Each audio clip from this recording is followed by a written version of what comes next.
Hi, everybody. Welcome. Happy Saturday. Thank you for joining us today. My name is Monifa, and this is. I'm David Boyajian. Hi, David. Thanks for joining us today. We're going to be talking today about how to start a recovery program. David and I are both with the Banyan Therapy Group. Um, a little bit about myself. My name is Monifa Ellis Addy, and I am an AMFT as well as a CCPS C in training. So all those acronyms basically mean marriage and family therapist and certified partner specialist with partner trauma. Um, David, if you want to say, I know you're going to go a little bit more into your story in depth later, Yeah, but I don't know if you can say a little bit about yourself now. yeah. So I'm an associate marriage and family therapist and an associate professional clinical counselor.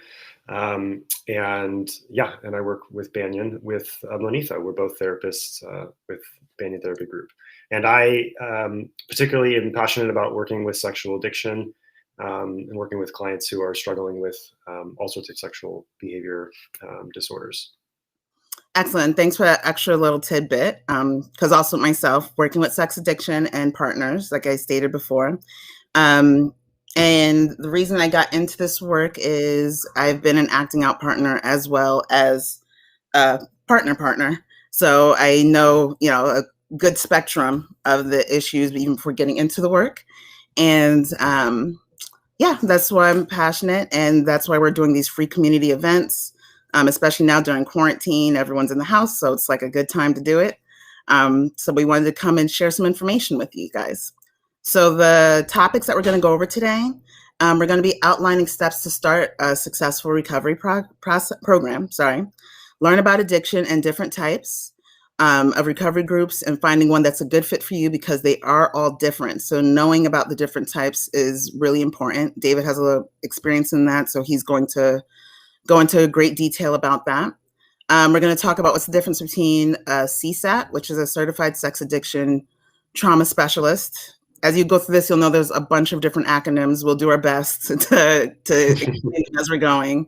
Um, then there's also a difference between that therapists and then sponsors. So we'll go into that also.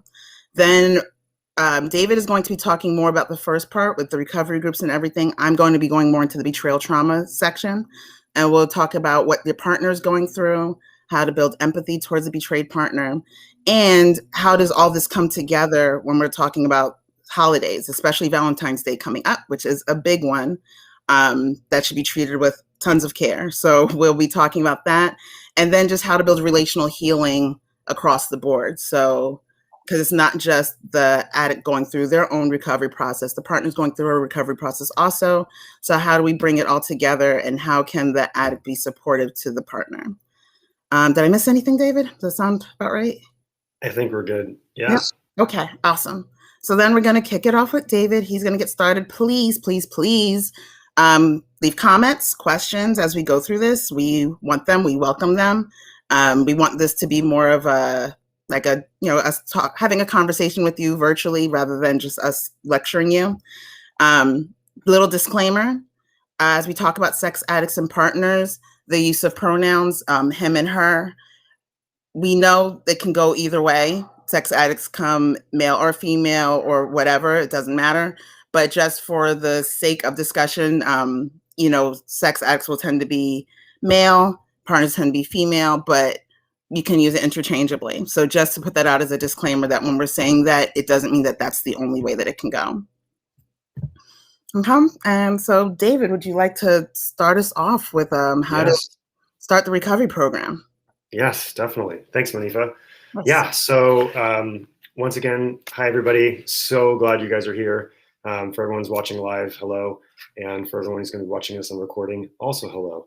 I wanted to share just real briefly the my passion for dealing with this issue came from my own personal experience having issues with pornography growing up, and so for me, I come into this field understanding a lot of what an addict goes through and trying to deal with sexual urges and desires and and acting out on those in ways that we have found unhealthy to ourselves or other people have found unhealthy to us. And so in myself, I have been through recovery programs myself. I've been through 12-step programs.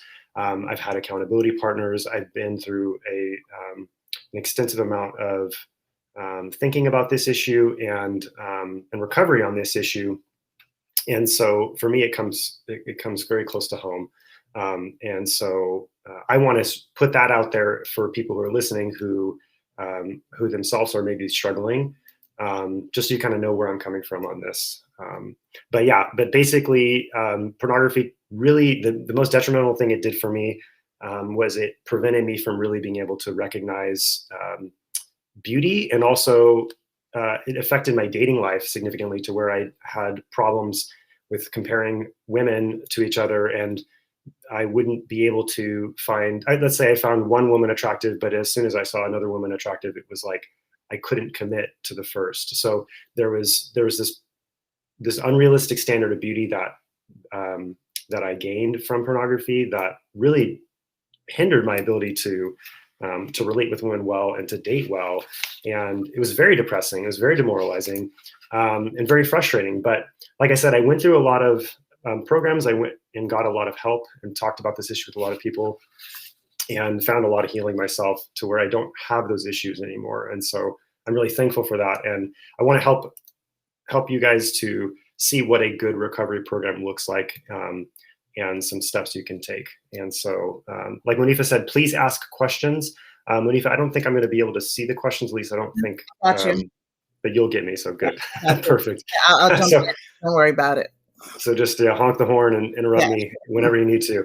But yeah, please ask questions. We're going to be asking those as they come up. They won't be asked at the end. We'll do it live, basically. Mm-hmm. So initial thoughts here. I just want to first say recovery is a journey, okay? But I can guarantee you it's worth the investment. It's a slow haul for some people.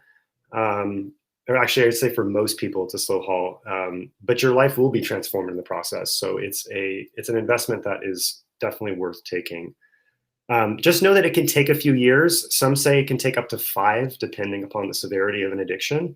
So just be aware of that going into this process. It's not on demand. It's similar to seeing fruit grow in a tree. You can't see fruit grow when you're staring at it.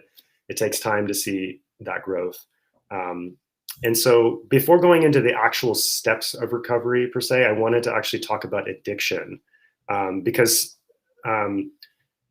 it's sort of unclear to people, what is sexual addiction? Mm-hmm. Because there's not really a universal set definition. If you go to many websites that deal with recovery and sexual addiction, they'll all have something slightly different. So I wanted to just kind of give a broad overview of addiction itself, and then go more specific into sexual addiction particularly. So I was adding on to what you said, even in the therapy world, the definition can get a little crazy and funky. So I think that it's good that you're giving just like an outline of these are the things to look for to make sure that it's actually is a problem for you. Definitely. Yeah. So the 4 main components of addiction, and this is addiction broadly speaking, not just sexual addiction, you're going to have 4 things: tolerance, 1, dependence, 2, withdrawal, 3, and compulsivity, 4. Okay. So some of us have heard of these terms before, withdrawal or tolerance maybe. Tolerance is when you need to use more of a drug to receive the same desired effect. So in this situation, you're going to sexual behaviors that are initially, they might have given you a certain big high or euphoria, but then if you go to that same behavior now, it's lessened. So that's the tolerance piece. That's a very important part of addiction. Second I mentioned was dependence. This is when your body actually becomes dependent on the chemicals released in your brain, particularly usually dopamine with sex, that creates a sexual high, and your body needs that higher level of dopamine in order to feel emotionally stable, because before you might not have needed it, but if you start acting, if you start doing behaviors more, then the dopamine levels will change, and your body will start to become actually dependent on it to be emotionally stable and happy. Thirdly, I mentioned was withdrawal, and that's we think of drug addicts having a withdrawal period. They may feel like physical shaking in their body, nausea, depression, irritability. Those same things can happen with sex addiction too. There's just basically an emotional and physical distress that you experience after your high comes down, after the high of the sexual encounter.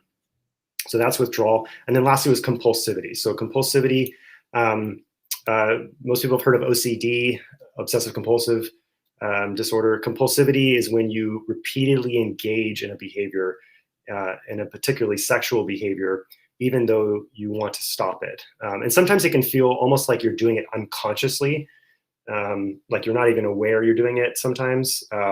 It's just you're going to it repetitively and not even really thinking through that process. So yeah, those four main components of addiction are key: tolerance, dependence, withdrawal, and compulsivity. You don't necessarily have to have all four to have an addiction per se, but typically if you're hitting all four of those, you definitely probably in the addiction realm. Okay, so sex addiction specifically, it's a behavioral addiction as opposed to a substance addiction, like drugs or alcohol. So sex addiction is similar to gambling addiction or internet gaming addiction. And it's at its core, it's kind of an intimacy and neurobiological issue. Now, what do I mean by that? An intimacy issue meaning that a lot of times what leads people who are struggling with sexual addiction to sex is they had intimacy deficits as a kid or growing up. And what that means is they didn't get their emotional and intimate needs met by a caregiver, usually like a parent or a sibling maybe. And so the lack of intimacy is now being geared towards sexual acting out, and that helps the person feel good in the moment, but it doesn't really fill the void. The real issue is an intimacy disorder that needs to be healed. And oftentimes that can be found a lot of times for people in therapy. And then neurobiological, so it's both an intimacy and a neurobiological issue. So the neurobiology part is, like I was talking about earlier with the dopamine, there is a chemical imbalance that starts to occur in a person who has a sexual addiction, because now their brain is rewired literally to depend on these sexual acts to actually feel emotionally stable. And so you're fighting a biology. This isn't just changing your habits. Like the changing of the habits and doing the recovery work is one thing. That's your actions and maybe your mental life, but the biology of your brain literally needs to change in this process. And so that comes through taking the steps that I just mentioned. But you're fighting kind of two things there. The definition that I like, I actually adapted this. I added to it from Psych Central had a definition, and then Patrick Carnes, who's a kind of a father of sex addiction. He's written a lot of books on it. He's very famous for the sex addiction movement. So I kind of adapted both of their definitions, and here's a good one right here. But sexual addiction is a dysfunctional preoccupation with sex, leading to a progressive intimacy disorder characterized by compulsive sexual thoughts and acts that become almost necessary to feel emotionally healthy and normal. Okay, and this is oftentimes going to cause stress on a person's relationships, their activities, or the work environment. Okay. So I know that was probably a little bit academic there.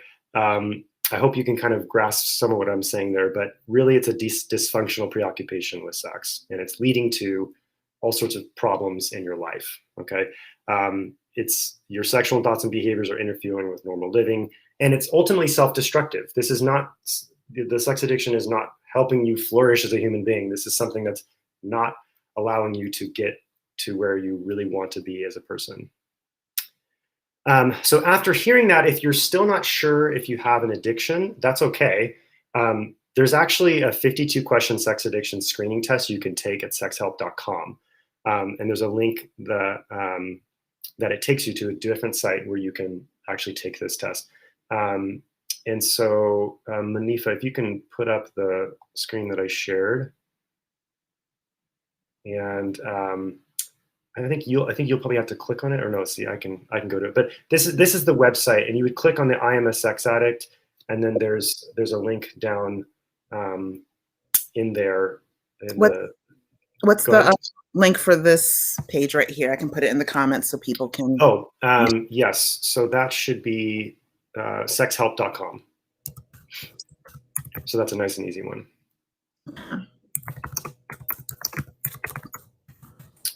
So yeah, go to sexhelp.com and click on the I Am a Sex Addict, and then you'll find an area for the sex addiction screening test. It's the acronym is SASTR, and that's a great resource. So it'll give you a number, and it'll tell you where you relate with other people who are considered to be addicts, essentially. So if you don't think you have an addiction, maybe, but you're still wondering if you have a problem with sex, I would ask yourself these questions and notice how you feel when you ask these questions. After engaging in certain behaviors, do you vow never again to do those things, but you find yourself still going back to them? Do you feel shame after you engage in certain sexual behaviors? Do you set significant dates that you try to stop your behaviors, like New Year's or birthdays or holidays, but you continue to mess up?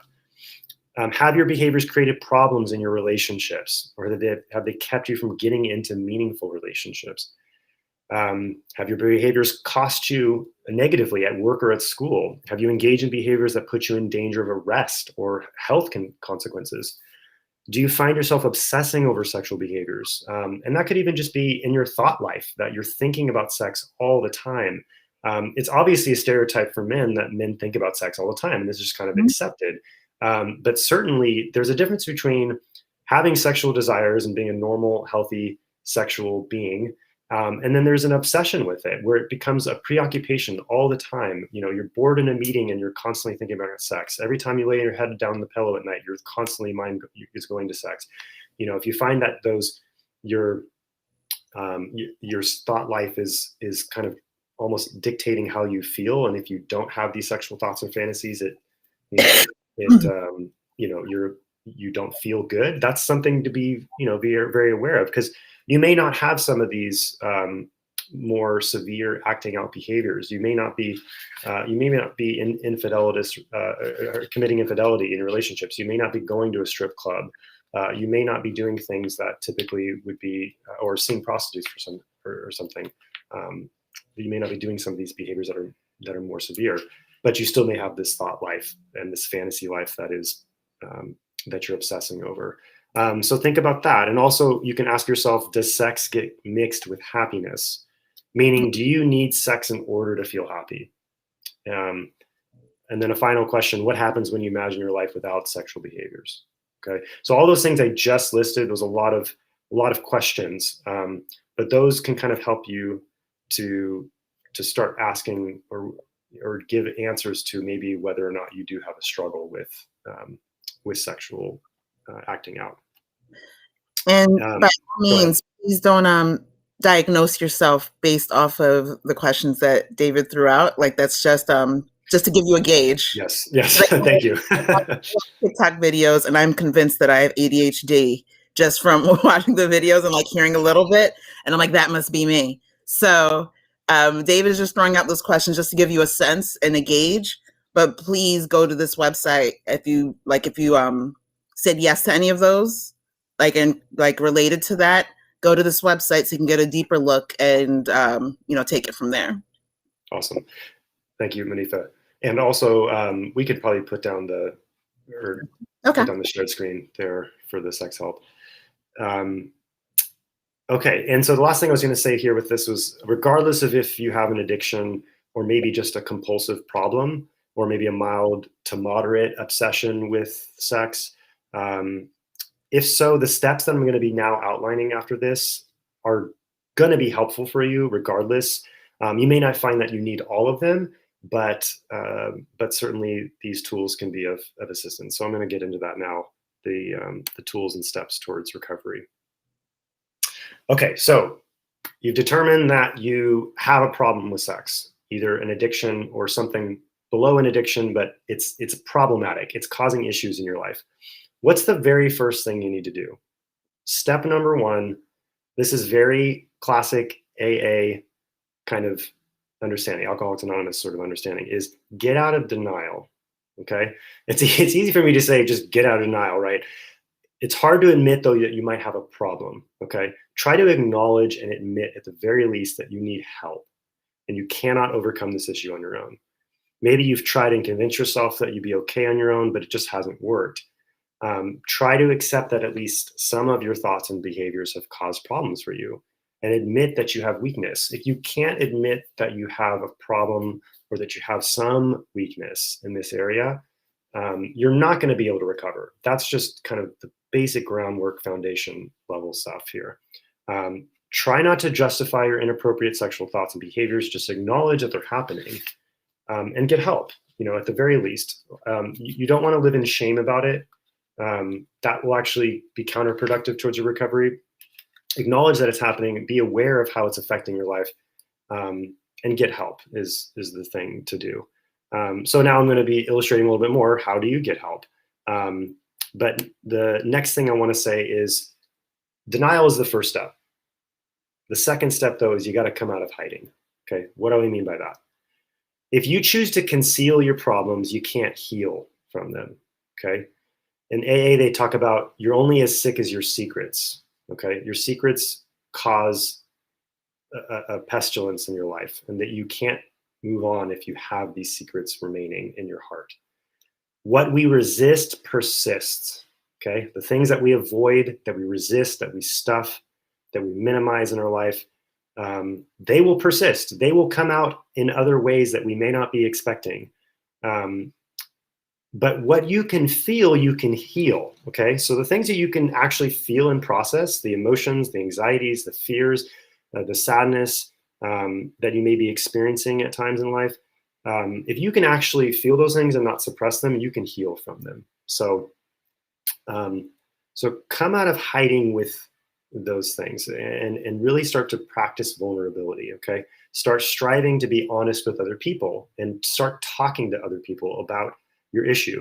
In addiction, people are leading a double life. Okay, and you aren't able to be your whole authentic self all the time. You're putting up a false self, a false image to the world sometimes, and you're having to hide the secretive, shameful sexual acts. And so not sharing those issues gives that sickness more power, gives that addiction more power. And that's the last thing you want.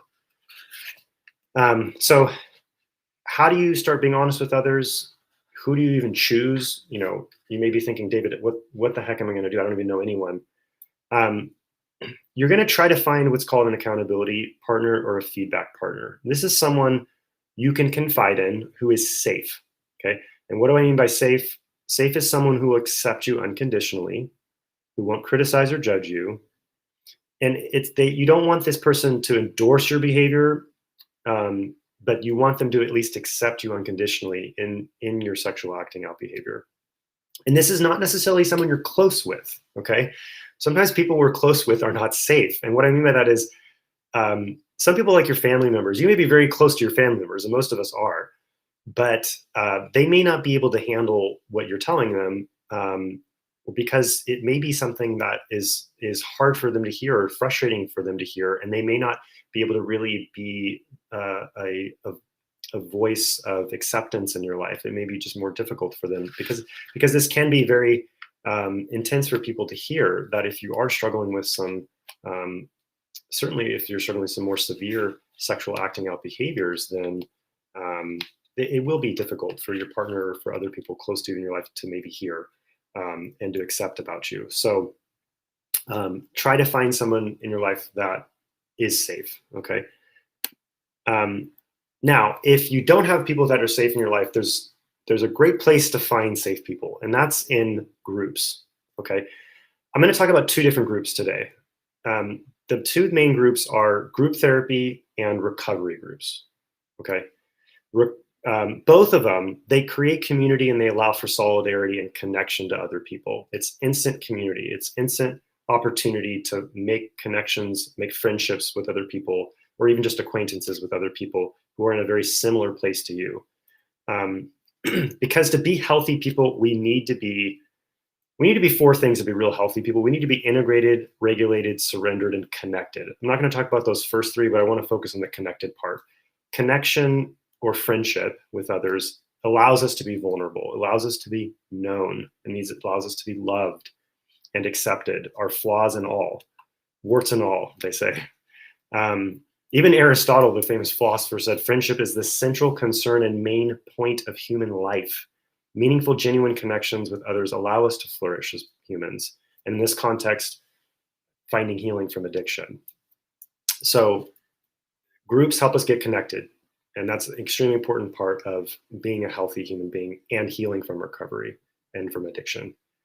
So group therapy, I mentioned I was going to talk about group therapy and recovery groups. So group therapy, for those of you who are not familiar, a lot of us have probably seen group therapy on TV shows or movies, right?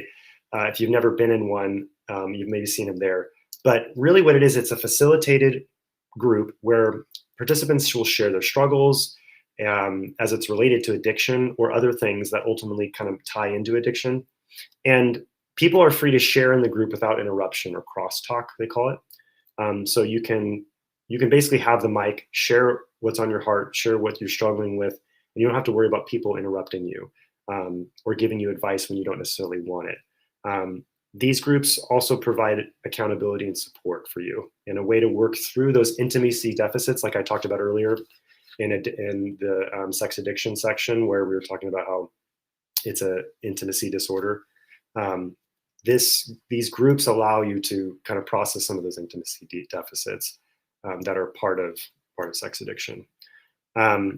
And group therapy is really the treatment of choice for sex addiction, and it's often cheaper than individual therapy too. So it's a really a good place for people to find healing, and it can be a very good first step too as well.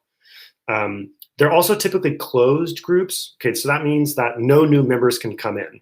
And so that kind of keeps it a little bit safer, makes you feel a little bit more comfortable that you're not just having some new person joining each time where you may not feel like, well, I don't know this guy. Why do I want to share with, I don't feel comfortable sharing. The groups are typically closed. So it's like once it starts, people may leave the group potentially if they have to, but no one will come in brand new typically. And they have a start and end date most of the time. And usually one group will last an hour or two on an evening or morning or whenever it's held. And yeah, so that's group therapy kind of in a nutshell. So yeah, and I'm wondering if you have anything else you can share on there, but if not, I'll move on to recovery groups. Just we have therapy groups over at Banyan, just a little plug. Yes. That very true. Talking about, and we have in addition to closed groups, there are processing groups also, the ones that just kind of go on and on and on. I recommend, and I'm not sure if you agree with this, David, but I recommend processing groups for those that have been doing this for a little bit, because the ones that are closed, where he's like has a start date and an end date, those are usually a little more regimented and focused. So in my experience, that those are good for the beginning of the recovery process, like we're talking about. And the ones that are ongoing is like if you've been doing recovery for a while and you just need to process this. Yeah, I totally agree with that. Yeah. So yeah, thank you, Manitha. So I mentioned two groups, group therapy, and then recovery groups. So I'm going to talk about recovery groups right now. And recovery groups are mainly focused on 12-step programs. So almost everyone's familiar with 12-step. They've heard of it. If not, you've heard of AA, Alcoholics Anonymous. But you may not know that there's actually 12-step groups for almost everything. And I mean almost everything from clutterers to narcotics to neurotics. I mean, there's all sorts of different addiction-specific 12-step groups that are out there. And you wouldn't believe how far these go. I mean, some of these groups that started in California, for instance, are international now, and they're almost in every continent and almost every country sometimes. So they're very pervasive. There's a lot of opportunities to join a recovery group. I'm very partial to recovery groups, mainly because I've seen that they are some of the best ways for treating addiction I find them, even in addition to a group therapy, being extremely beneficial, if not like one of the foundations to addiction recovery. And that was really all started with AA back in the early 20th century. And they focus on the 12-step groups, even with sex addiction, will focus on the 12 steps and traditions of AA, but they've modified it to incorporate the language of sexuality, basically. And each group has their own specific literature as well. So they don't just use Alcoholics Anonymous literature, they use their own literature that's been created over the years to help instill values and to teach people about sexual addiction as well. So 12-step programs, most of you are probably familiar too, they emphasize a higher power greater than yourself. So submitting to something else beyond you that's bigger, that can help restore you and heal you. There's a strong emphasis on gaining sobriety and recovery. And they hand out chips, these little, like almost like poker chip style chips that represent different lengths of sobriety. And there's a lot of celebration for someone gaining sobriety, because that's sobriety is like defogging the windows. While you're driving, you're on a road, you can't see where you're going. Sobriety kind of defogs the windows a little bit, helps you to see more clearly, helps you to move forward more easily. And so that's a big component of what these 12-step groups are really trying to help you with, is gain that sobriety so you can start gaining long-term recovery. You'll gain community and solidarity with safe people as well, just like in a regular group therapy. In a 12-step program, anonymity is respected. So in other words, you remain anonymous. You'll go by your first name, but people don't pry into what your last name is, and everything shared in the group stays in the group. So in other words, you can't talk about what's talked about in the group, and you being in the group is even an anonymous feature. So in other words, it's confidential, I should say. So you're not going to be needing to worry about whether or not anyone knows that you're there, other than the people in the group, obviously. 12-step groups also provide you an opportunity to get a sponsor.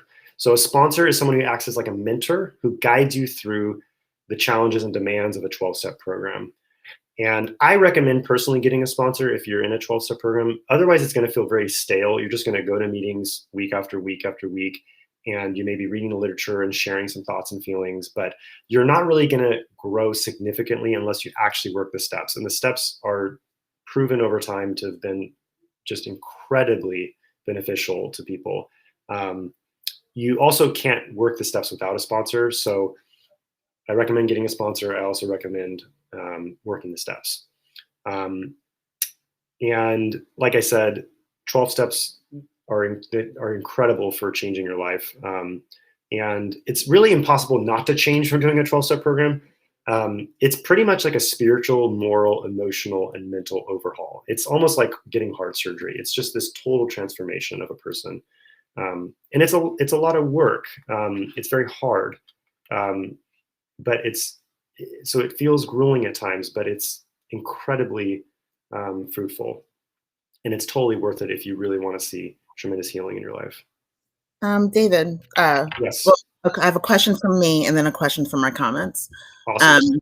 The question from me is, what is the main difference between going to a therapy group and a 12-step support group?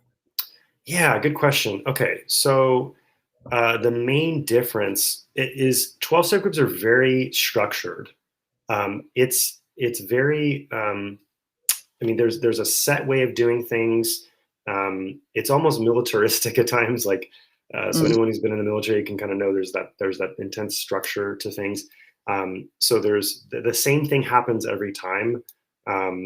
But the only thing that may be different is what is shared in the group may be different, because obviously each week people come in and have new problems and new issues that they want to discuss.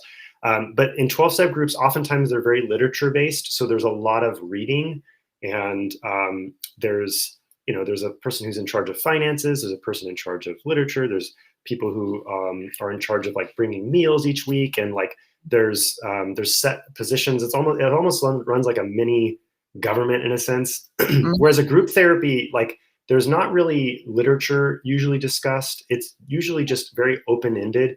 Like here's 12 people or 10 people in a group, and we're all just going to share one little thing, and then maybe we'll spend a lot of time on a few people who need a lot more help tonight, and they're going to be able to share whatever they need. So there's far less structure in a group therapy, and the group therapy is really best if you just really need a lot to share. There's a lot on your heart. There's a lot that you're dealing with. The 12-step groups, you do have those times where you can share, but some 12-step groups are different. Some, even within the different programs, like for instance, in like Sexaholics Anonymous, there are some groups that meet that deal mostly with literature and don't have an open share time, whereas other groups do have an open share time where there's an opportunity for everyone to talk about what they're struggling with that week or something. Does that answer your question, Manita? Oh, perfect.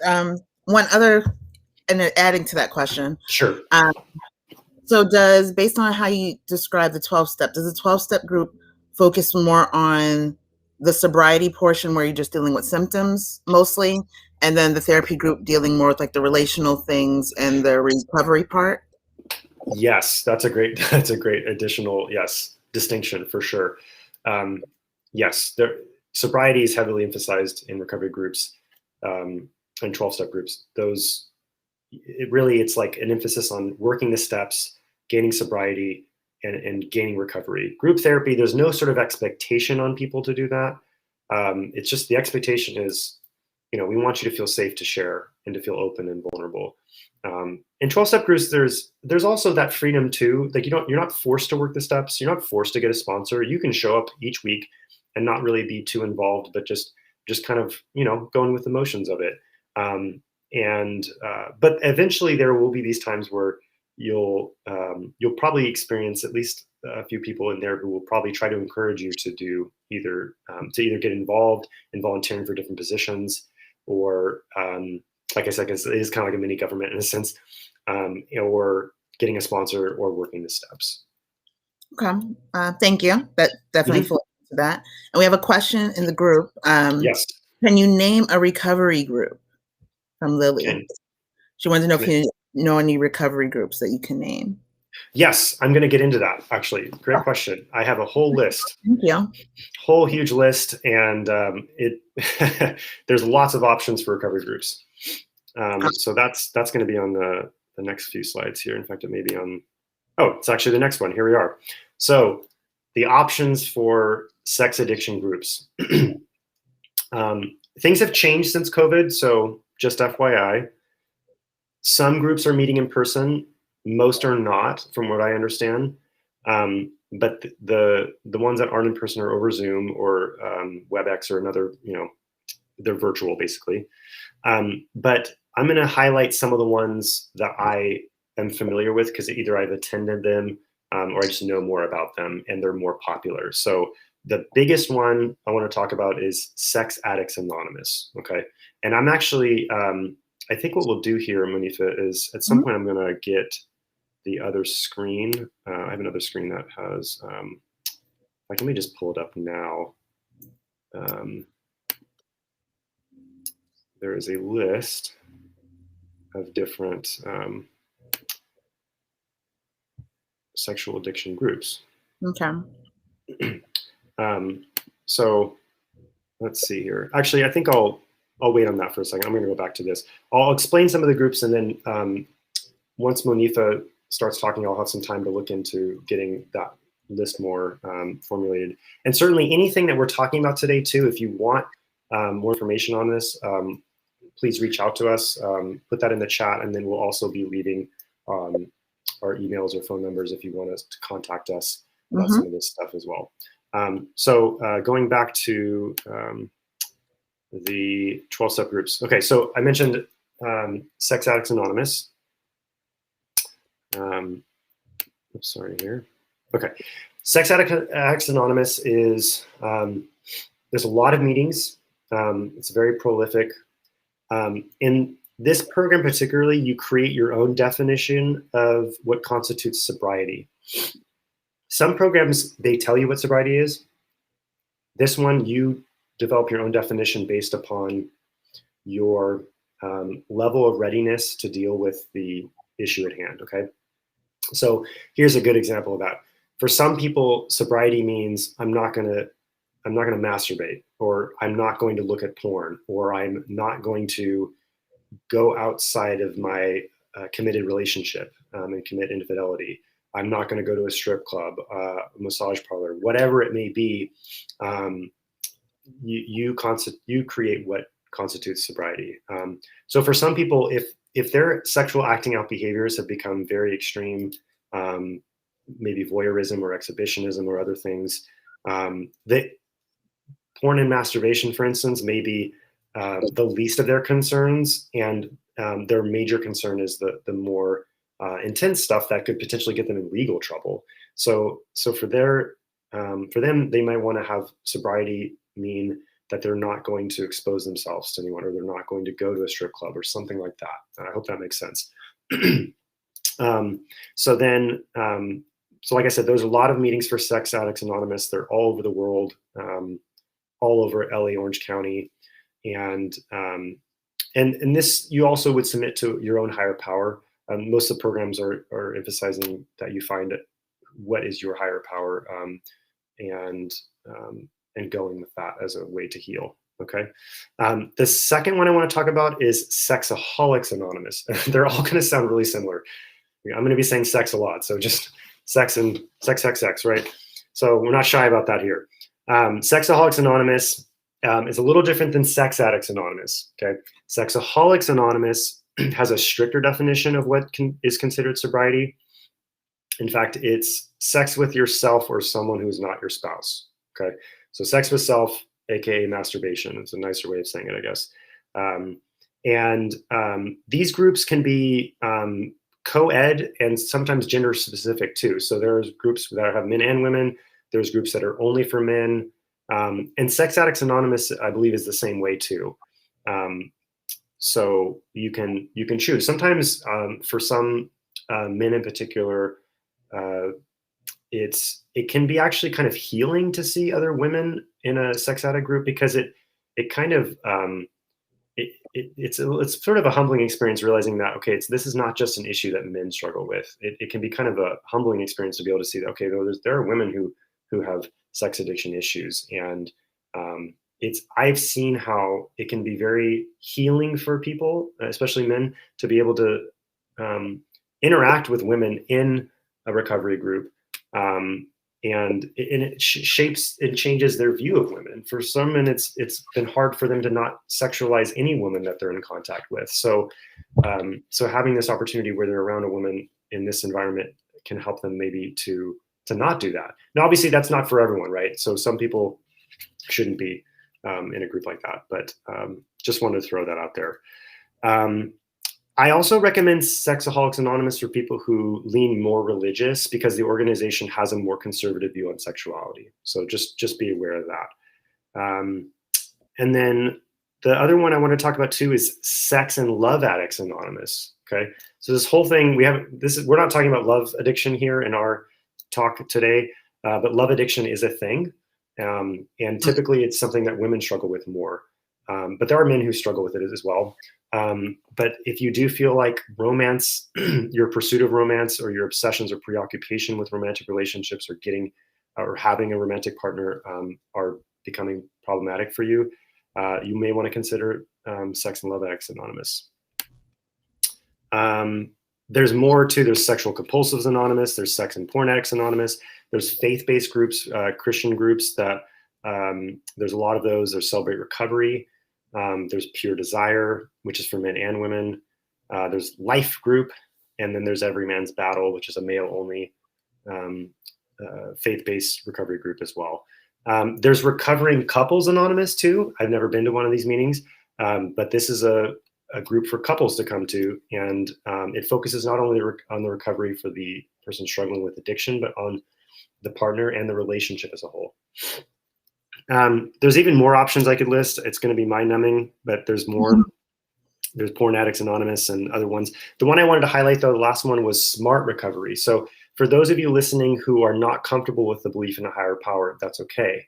because smart recovery is, it's not, I don't believe it's Buddhist in philosophy, but it's basically, it's a good option for people who identify maybe as atheist or agnostic, or maybe spiritual, but they don't really believe in a higher power per se, because that can be a hang up for some people who are not as religious or don't recognize a God or a higher power for themselves. Okay, so now that leads us to, I can take a break a little bit because I've been talking for a while here, so Manifa can have a chance to share some stuff. We're going to talk about CSATs, therapists, and sponsors. And so I'll take it away. You take it away, Manifa. And in addition to the groups that that David was mentioning, I was mentioning Banyan Group. Actually is ran by, it's not through Banyan, but it's one of our colleagues, Eric Anderson. He has a therapeutic group. So if you're looking for more processing, or like David mentioned, where you need to share more, a lot of therapists have different therapy groups all over, but the one connected with us through Eric Anderson, you can either email us at info@banyantherapy.com or look up Eric Anderson on your own and get more information on that if you're looking for a therapeutic support group. So going into what is the difference between, so we got CSATs, we got therapists, and we got sponsors. So it gets really, can get confusing when you're trying to figure all this stuff out. Like, where do you go? What do you look at? What happens? So usually your first thing is like, okay, I need a therapist. So, but then it's like, what kind of therapist? Excuse me. Many times, we go into this and we just kind of start. So you just start with a therapist.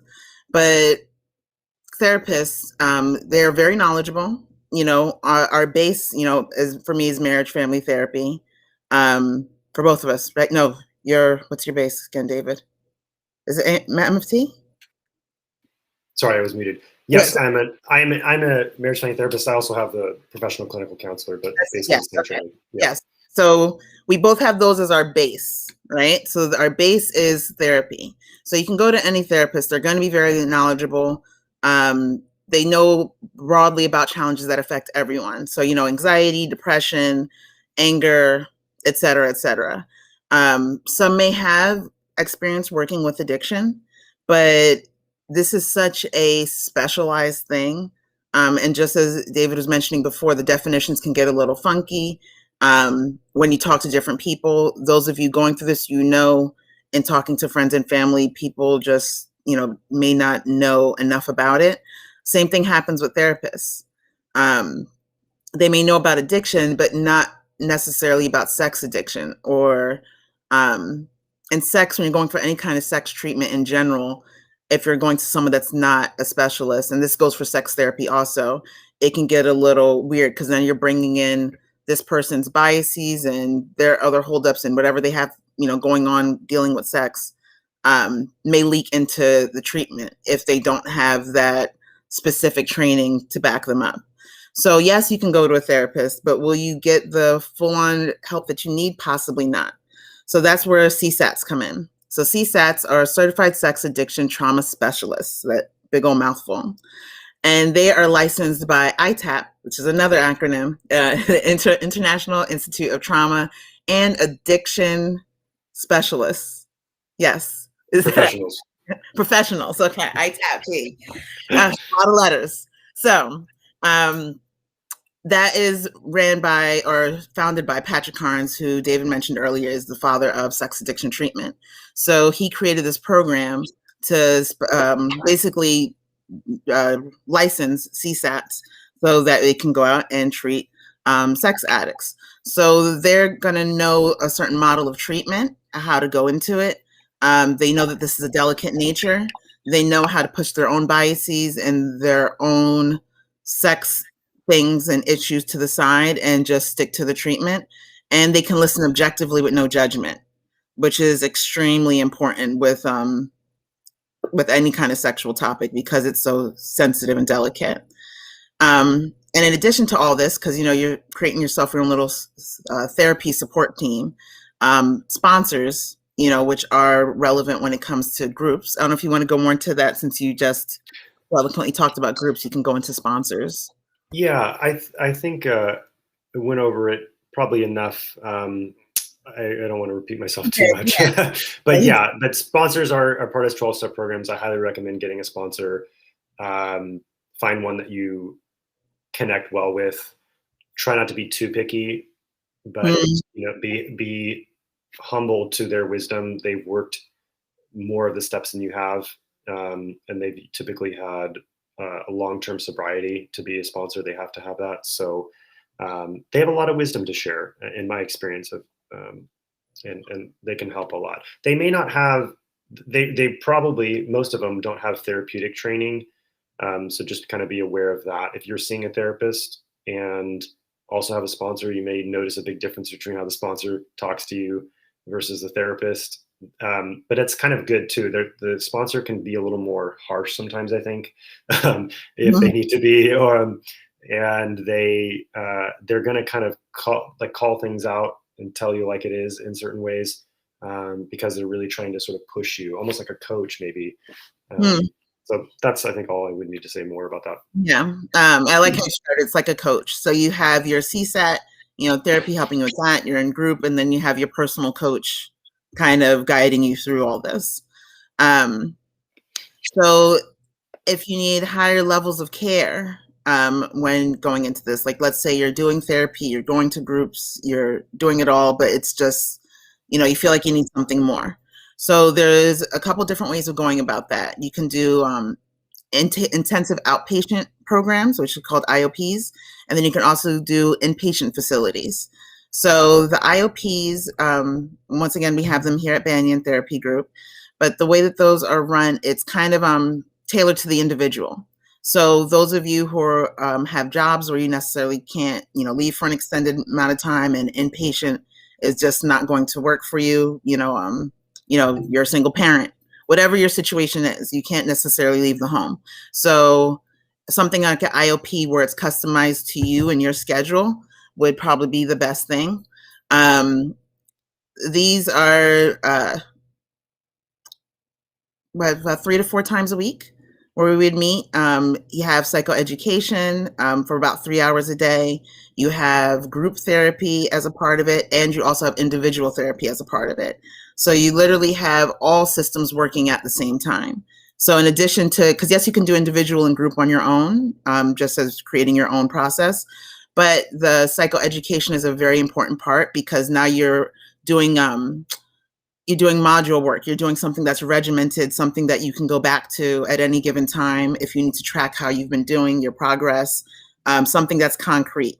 And you have time to just take that information that you're learning in the psychoeducation piece, and now you can apply that, because now it gives you exercises and things to apply in your day-to-day life. So if getting grounded in this is something that you're having difficulty with whatever you're doing, something like an IOP may be good for you, because now you get to dig deeper and you get concrete, tangible exercises and things that you can apply every day. So that could be something to look into. But if you need something higher than that, or that you can, afford to do the higher level of care of inpatient facilities, you can take a leave of absence from work, and that's okay. This is going to be, basically what it says, inpatient. So you're going to live there. It's 24/7 therapeutic care, where sobriety and is going to be, very much enforced, because you're going to be there 24/7. And so if you want that, kind of like an instant, not, I want to say instant, that's poor wording, but if you want a good boost and it's going in the right direction, inpatient is going to, be very good with that. There are some in the area. If you want more information on that, once again, you can contact us. I know I have a couple in the area that I can recommend you to if you're looking for inpatient care. And it's essentially everything that you were doing in the IOP, but now you're living in a facility, so now it's more controlled. Whereas with the IOP, you may have to still deal with the triggers once you leave our facility and you go out about the world. Inpatient, you stay there, like this is it. You don't have to necessarily deal with the outside world and all those triggers. You can work on controlling that and managing that in the inpatient facility. Have you had anything to add to that, David? No, I think, I think that was great. Yeah, didn't notice anything else. Yeah. And people, give us comments. I'm tired of hearing me and David's voice. Comments and questions. Uh, Right? Don't be shy. We'll be nice and gentle. So now you have all this work that you've been doing on yourself. You're going to groups, you're going to treatment, you're doing it all, but you are with a partner. So, now you have to include your partner. How do you help them out? How do you know what they're going through? So they're experiencing betrayal trauma more often than not. This is trauma that is caused from someone whom they once sought safety from. So they relied on this partner, they trusted this partner, they believed everything, and now they're realizing that a lot of the memories and things that they once cherished, that they believed in and held so dear, like pictures, memories, now aren't necessarily true. Wedding anniversaries, could be a wonderful sentimental time, but then they find out that you were acting out, the night of the wedding. So now these memories that were once happy, no longer, it's a shift. And that can be very traumatic. It looks similar to PTSD, meaning that they have triggers, negative thoughts and moods, and may often be on edge or irritable. And it physically affects the brain and body. Like it's an actual physical shift. So if you see that your partner is being irritable and you're like, I don't understand what's wrong. I've been doing everything I can do on my end. Why don't they feel better? They are traumatized. So they are going through their own process that is completely separate from what you are going through. So although you might be doing all this work, it's not going to be, it's not instant on their end. They're not going to be like, oh, you're doing all this work, so now I feel better. Like, no, it's a process. They have to go through their own healing. Your partner may feel shame, self-loathing, anger, high anxiety, fear of abandonment, involuntary intrusive memories about the betrayal. Lots of times they're questioning themselves because they're like, how did I not see this happening right in front of me? Now their own intuition and just trying to gain their grounding can be very wobbly. So, if you don't feel grounded, anyone's going to act outside of themselves if they're not feeling grounded. So that's pretty much what they're going through. And then it also plays out in physical symptoms on top of that. So not only is the brain shifting and their personality is looking different, now if it's not tended to, now you have neck tension, heart racing, backaches, stomach and intestinal problems. Like it's literally affecting the whole body the same way unattended stress would. If you're stressed out for a long time, eventually it starts affecting the body. And then you have long-term effects if you're not addressing the trauma. So now they can have medical issues like fibromyalgia, pelvic pain, digestive disorders, heart disease, diabetes, et cetera, et cetera. Stress and trauma can affect the body in many, many different ways if you're not getting help and tending to it. So now it's like, how do you help them? How do you do your work on your end and starting your recovery plan and still help your partner go through this? The best thing you can do is just be honest as much as possible. As David mentioned before, secrecy is where this breeds. The more secret you are, now you're, the stronger the addiction can be. So being as honest as you possibly can without harming your partner. And this is something that you may have to discuss with your own therapist and maybe work towards disclosure, but that's a whole nother subject. Being as honest as possible. You want to build trust through discussing things like boundaries.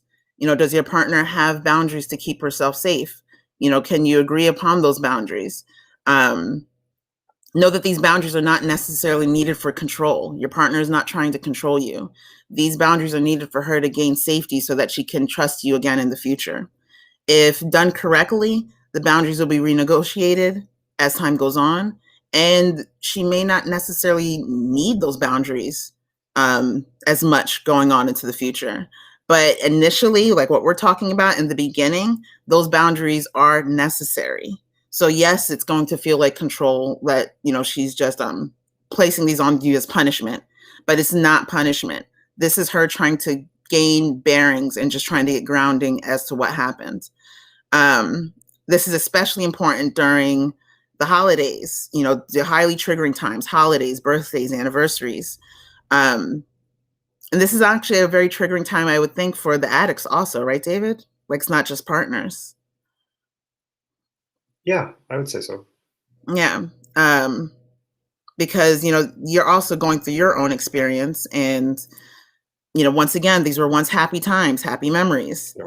And now they're not anymore. Now it's a highly stressful time and a triggering time. So how do you help, how do you take care of yourself? And then also you want to take care of your partner too.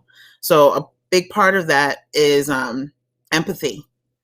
Many times I hear partners say that they just wanted him to say something to let them know that he understands how they feel.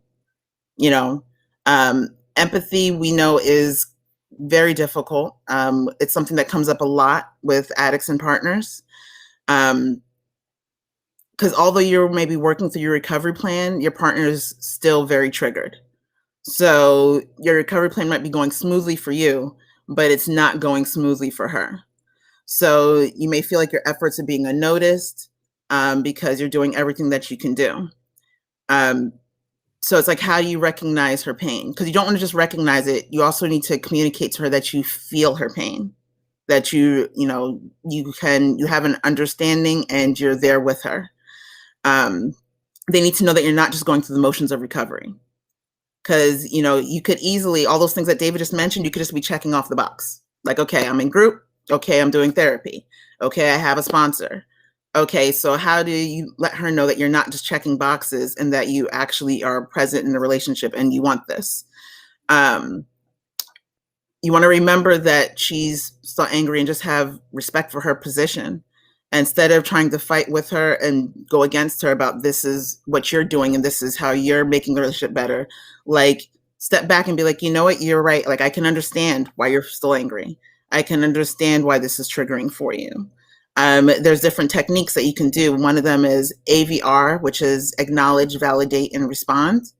Acknowledging where they're coming from, validating that, yes, if I was with prostitutes on, that last anniversary, I can completely understand why you wouldn't, why you're triggered this anniversary.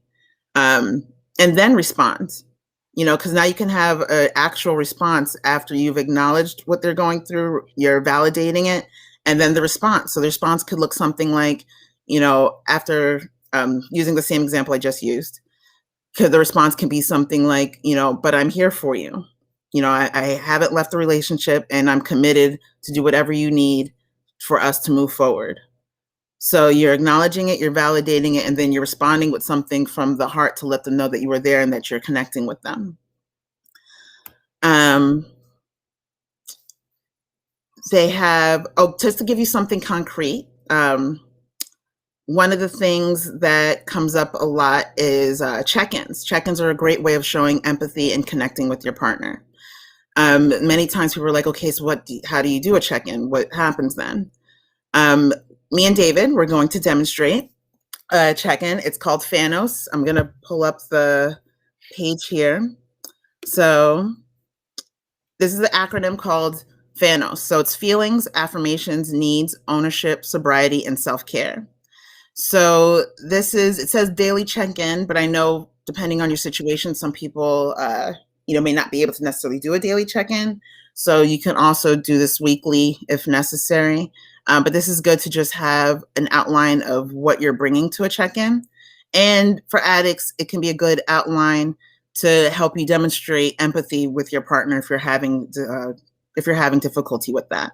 So the way that this is done is one person goes through each of the acronyms: feelings, affirmations, needs, ownership, and sobriety / self-care. And they do it like in a monologue style. So no interruptions, no questions. One person goes through, then the next person goes through. And then after that, you can reflect. But at first, just to get it all out, because once again, if you're doing check-ins, you don't want it to just trail on and on and on. And now it's 4 or 5 hours later and you're still checking in. Like, we want to try to keep it as concise as possible. So I will start and then I will go through my feelings, affirmations, needs, ownership, And for the partners, it's going to be self-care. And for the addicts, it's going to be sobriety. So I'll be the partner and David will be the addict. So feelings. It says share with your spouse 2 or 3 feelings that you had today. So I would come up to it and said, so David, today I was feeling anxious, but I actually had moments of happiness while, playing with my daughter or our daughter in this situation. And, and, but towards the end, I felt feelings of sadness because you weren't there. And then affirmations. I want to affirm my spouse or partner for something that they have done today. So I want to affirm you because I see the progress that you are doing, and I really appreciated how you woke up extra early today to take the baby off of my hands. I appreciate that. Then state of need that you have today, not necessarily met by your spouse. So it doesn't have to do with your spouse. So the need that I have today is to work out and get in my body because I've been feeling very sluggish lately. Ownership, take responsibility and apologize for something you have said or done. Many times people will say, well, I don't have anything to apologize for today. Okay, if you don't have anything for that day, maybe something has come up from the past or within that week that you can still apologize and take ownership for. Sometimes I'll hear clients say, well, I don't have anything. There's nothing there. I don't know too many perfect people. I don't know if you know any, David. I don't. There's always something that you can apologize for. It may not be in that moment, but there's something. So an example of this would be, so David, I just want to apologize. I know that you were a little irritated earlier, but I couldn't tend to your feelings, what was happening, because I was triggered about something else on my own. But I want to apologize for not being able to be present with you when I know you were stressed out. So then the last part, for me, the partner would be self-care. So partners will share something that they're doing for themselves. So for addicts, you'll be sharing something. You'll be sharing exactly where you are in recovery that day, like a little brief summary about where you are in recovery that day. So for me, for my self-care today, I did some shopping on Amazon. I might have did a little bit too much, but I got some things that I really wanted. I've been looking for a UV gel lamp so I can do my nails at home because of COVID. I can't do my nails.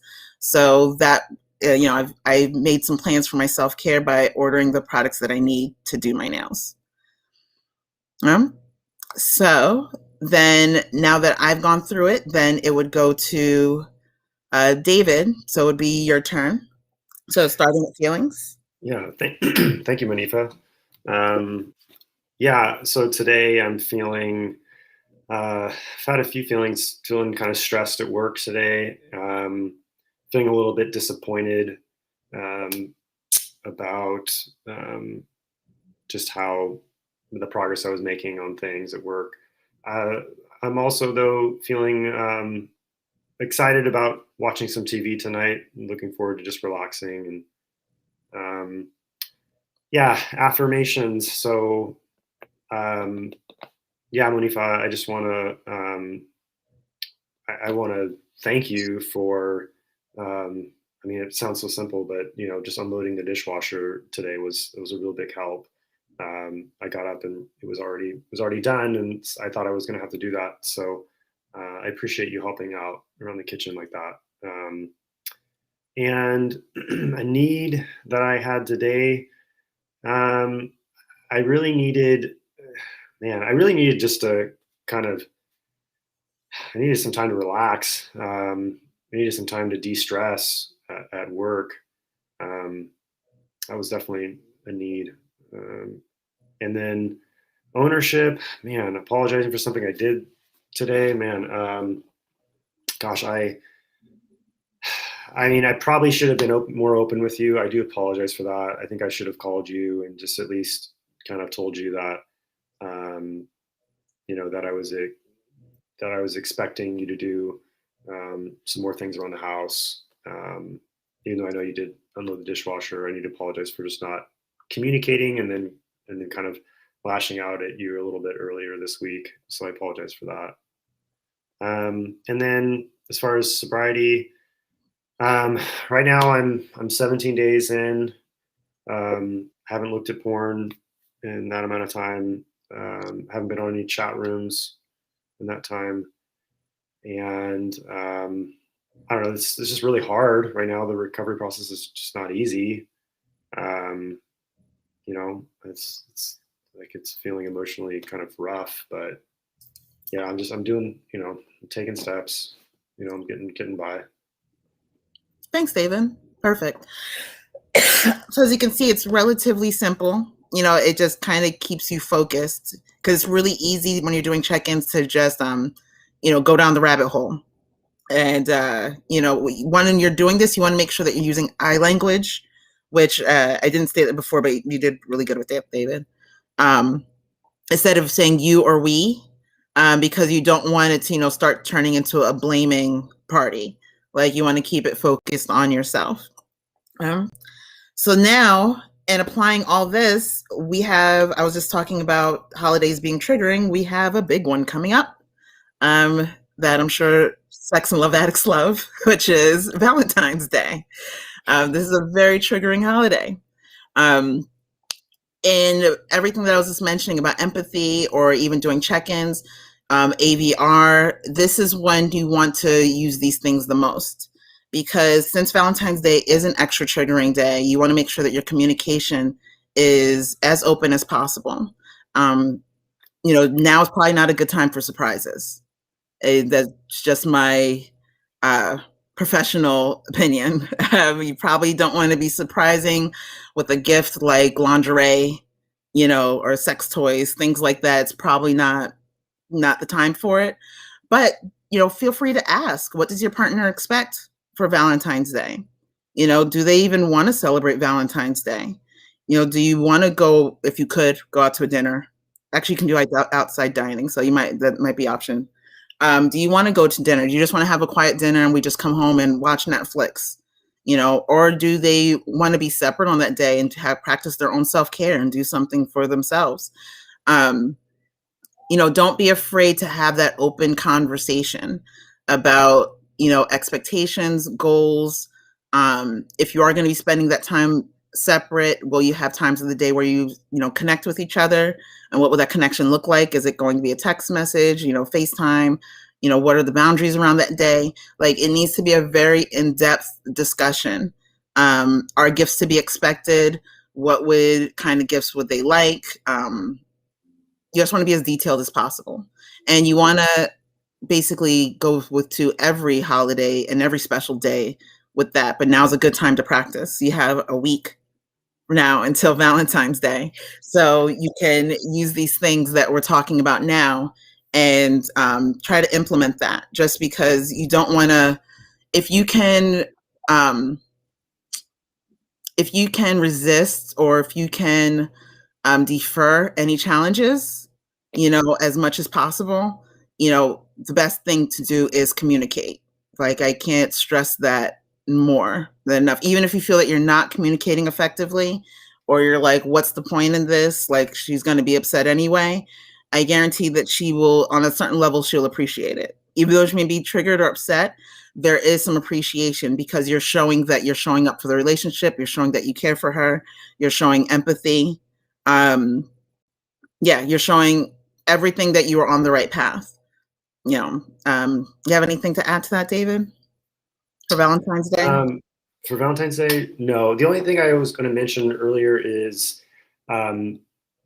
it's easy for the addict to get resentful if he feels like he or she is feeling like they are doing a lot of work and the partner is just kind of chilling. The partner doesn't really have anything similar to an addiction, and they may not be doing any sort of introspective work or any working on recovering from something, or working on their own issues. So I do know that is something I've heard from addicts when I talk to them, that that's even been a trigger for them to act out. Like they don't even want, well, I'm going to give up on I'm going to give up on my recovery and my sobriety because, you know, she's not dealing with her insecurities. She's not dealing with her anxiety, or she's not dealing with, you know, her shopping issues, or, you know what I mean? And maybe her issues aren't as severe or causing as much tension in the relationship, but certainly I think it's good for partners to recognize that they have things to work on too. It certainly won't be, it probably won't be as heavy maybe as the addiction and the addict, but certainly it definitely can help the addict to feel um, a little bit more solidarity, I guess, and commonality with their partner if they feel like, okay, we're both working on stuff together. We're both humans. We're both flawed. We're both not perfect, like Malika said. No, never met a perfect person. I think that can be helpful. That was all I was going to throw in there. No, and thank you for throwing that in, because in talking about resentment, on the other side, the partner may also be resentful because it's like, I didn't do the wrong thing. I didn't betray this relationship. Why do I have to get help? Yeah. So, and then why do I have to get help? And then also, why do I have to be supportive to you? So they might be having their own resentment on their end about having to be supportive and to the person that betrayed them in the first place. And they might be resistant into getting their own help for that same.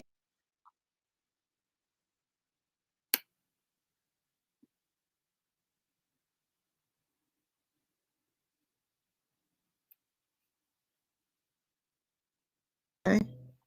All right, it's trying to record. I hope you guys can still see us and hear. I can. We lost you for about maybe 5 or 6 seconds. Oh no, we lost Malika. Oh, there she is. Okay. Okay. Okay, that was weird. That was weird. Okay, well, you're back now. I think we're good. Yeah, we're back. I just was in a state of shock for about 6 seconds. Yeah. Oh, sorry. Yes. Oh, so for the question, is this information be recorded? Yes, it is recorded. You can watch this afterwards. It'll be here on Facebook where you're watching us, and also on our YouTube channel, Banyan Therapy Group. You can also watch it there. So yes, so if you didn't get anything right now, you can always go back for this as reference. But yes, even though she may be resentful, or the addict may be getting resentful on their end, do try to remember at the end of the day, she is still there. You know, even if she's triggered and upset, at the end of the day, she is still there. And for the partners to remember that too, at the end of the day, he's still there and working through this recovery and trying to work through this plan. So if you both can come to that understanding, you know, yes, your experience is different. Yes, your recovery plan looks different for both of you. But at the end of the day, you are both still there and you're both still working on it. So when those resentful feelings come up, you'll still have that bottom line that you can always go to, like, we're still here at the end of the day, regardless of how resentful you may be feeling. And for the addicts, remember that, you know, on top of her being there with you, just try to understand her position. You know, once again, the empathy part. So yes, she might be sitting around not doing anything, dealing with her stuff, but it might take her a moment to get there, and she's dealing with her own trauma. And so, yeah, just try to understand her position. But at the end of the day, she's still there. So just try to lay into that bottom line, because that's going to be what unifies you two together. Going into our services, you know, to encompass all that, you know, basically everything that David mentioned earlier as far as services we have at Banyan, except for a 12-step group. Then we also have the inpatient. Oh yeah, sorry, and inpatient, yes. So no inpatient and no 12-step groups. In addition to what David spoke about, we also have intensives. So we have intensives for partners and couples, but we also have the foundations intensive. So it's basically the foundations of starting a recovery plan. So the next one we have is coming up March 19th to the 22nd. And we are going to have all the COVID protocols, masks, 6 feet apart, all of that. The way the foundations intensive go, it's also an outpatient program, but it starts on a Friday and ends on a Monday as the last day. And you get about 2 Yeah, 1 to 2 therapists in the room at all times, and it's done in a group therapy format. So it'd be about 3 to 5 people working through a workbook, and you get it's very regimented and tons of time for processing, exercises, group exercises. We also talk about what the partner is going through, so you have that relational piece also. And it's about, I want to say, 8 hours a day, Friday through Monday. And it's also a good time to just bond with others going through the same thing as you. It's a way to start building that community. So if you just need a little jump start on starting the recovery program, the Foundations Intensive, I highly, highly recommend it for you. If you're at the part where you want to do a disclosure in your relationship, because for some partners may need a disclosure to get that foundation to move forward. And I know for some addicts, they want to do a disclosure just to, cleanse, and so they can really begin this recovery process solidly, like they're not having any more secrets and they can go ahead and move forward. I'm going to get, there's a comment in there that I'm going to get to in a second. And then we also have customized intensives. Some people are maybe past disclosure, but then they want help with empathy, or they want help with communication, whatever else you're dealing with, surrounding your recovery plan for both people involved. We could create a customized intensive. If that's something that you're interested in, please contact, info@banyantherapy.com and let us know what your intentions are for the intensive and what you would want out of it. And we can create like a syllabus or something for you to, get you going down that path. And then, of course, the IOPs that we mentioned earlier. We have a comment. While he might be there physically, it doesn't guarantee he's doing the work. Exactly. And that's what I was mentioning earlier about, you don't want to know that he's just checking off boxes, right? Because if he's just checking off boxes, he's not actually doing the work. He's, especially if you're in therapy and a therapeutic group and all that, now you're pretty much just throwing money in the trash.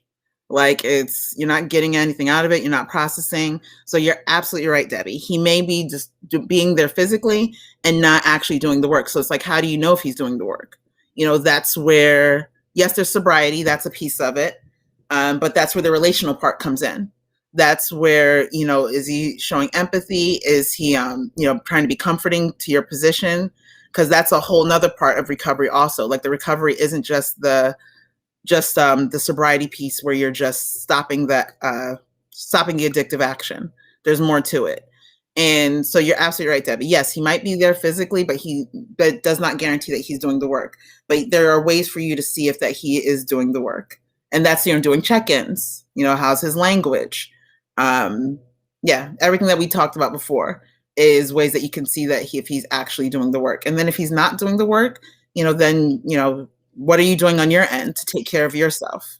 Because it's not your responsibility. His recovery is not your responsibility. And that is something I just want to really push for all partners, especially when they're starting a recovery program. It's easy for partners to want to dive in and want to be completely involved in their recovery program. But it is very important to know that his recovery is not your responsibility. Yes, you can do check-ins. Yes, you can do meetings where you're meeting with him and his therapist because, you just want to know how everything's going. Yes, you can do all those things, but you don't want to be completely involved to the point where now his recovery, you're stressed out about his recovery. You have a recovery that you need to do on your own also, and that needs to be your number one focus. If you have anything to add to that, David? No, I think you highlighted it great. But it is important to know that they're not just checking boxes, because that's not, and I don't know about you, but I'm picky when it comes to my money. I need to know that I'm getting everything out of this. I don't like throwing money in the trash. It doesn't make me feel good. So, but some people, they don't mind it. So that, that could be something that they do. Thank you for that comment, Debbie. We appreciate it. So, I don't know, I feel like you might have heard me and David's voices long enough now. We've been talking. No, I think they need more. I think they need more. I'm sensing that. Yeah. So, you know, once again, if you need any more information on this, you can contact us directly. Our emails are pretty easy. For me, it's monifa@banyantherapy.com. David, same thing. First name, David@banyantherapy.com. So it's pretty simple if you want to contact us directly. David, if you just want to do a quick review over just the points that you hit, so just summarize it all together. Yeah. So basically, I went over the steps to recovery. And so I talked about addiction first and defined addiction and some ways to kind of understand where you fall on the spectrum of addiction or below it.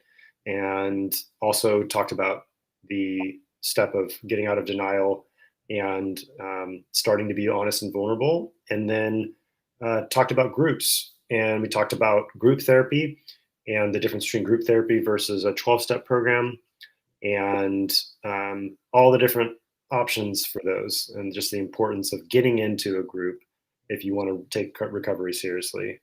I think that was about it for at least for my stuff. Yeah. And then on my end, just talking about what betrayal trauma is, what the partner is going through, how to build that relational healing and be empathetic towards your partner, and what all this looks like for the holidays, and especially Valentine's Day coming up. How do you approach that? Making sure the communication is open, making sure that you're not holding on to any secrets, that you're treating, your partner with care and respecting boundaries, which will help them to open up later on down the road. I think in addition, any more resources? I don't feel like there's anything else. Yeah. Oh, and I also have my own website if you want to look into more there. And I'll put it in the comments right now, actually. www.monifaellisaddy.com. In addition, if you want that, in addition to emailing me. Yeah. So I guess we can just. Oh, sorry, David, do you have anything else to add? Oh, I was just going to say the website, I'm going to share the website that has, let's see, where is it at here? Oh, no, I'm not seeing it here. It was a website, sexandrelationshiphealing.com. That has a list of the different 12-step programs that I was mentioning earlier.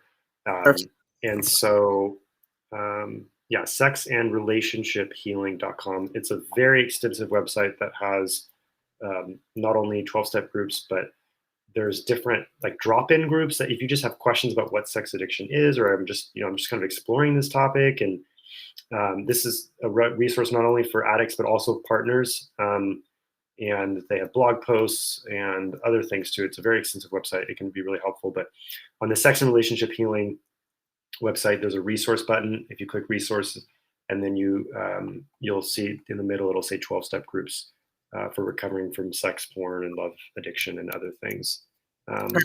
For whatever reason, it wasn't. I thought it was. Well, I put it in the comments. Okay, perfect. Yeah, so we can get to it if they want to look at it later. Because I know that's going to come up also. It's like, how do you find these groups? So thank you for that. Yeah. That's perfect. For sure, yes. So yeah, thank you for those of you that came to spend your Saturday with us. We highly, highly appreciate it. Hope you can go on to enjoy this beautiful day. And if anything, contact me or David. We are open and we love this stuff. We love to help. So contact us at any time. Once again, you can view this later on Facebook and YouTube. And we will see you at our next community event, which will be, I want to say in 2 months, but don't quote me on that. But it'll be coming up, and you'll know about it when it happens. I don't remember either. But just to make sure, you had put our email addresses in the chat as well. Oh, thank you. Let me do that. Because I can't see the chat, unfortunately. It's too bad. Yeah. But also, for anyone who's watching live, please share this video with other people or mention it to them. Like we said, it's going to be available on both YouTube and Facebook. Yes. All right. Happy Saturday, everyone. And happy Bye, everyone. Thank you. Have a good one.